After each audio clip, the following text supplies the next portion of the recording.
سلامونه، نیکی هیلې، احترامات. دلګیر صاحب مازدیګری دی او یو څو ټپې ټپه ده چې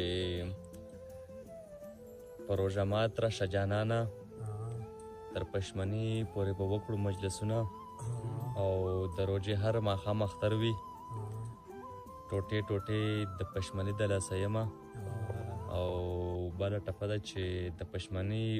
اورونه بل دي چې مسافر اشنا به څه کراویښه وینه د پشمني اورونه بل دي چې مسافر اشنا به څوک راویښه وینه او د پشمني اورونه بل دي جنې په سرو منګولو یار راویښه وینه. روژه د صبر مې نیولې د تصور تراوې هره شپه کومه او لکه چې وخت د پشمني شو له څو څو ځایه د بنګړو شړنګا راځي نه شاکه مې موږ زده کړې یاد نه ویلي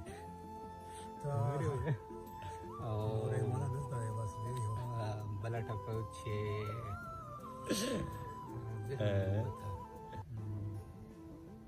هلکان ټولې روژې نسي جنکې نیمې روژې جمې له پرېږدي نه. ډېر خیره دلګیر صاحب ټپه نه زده راله بس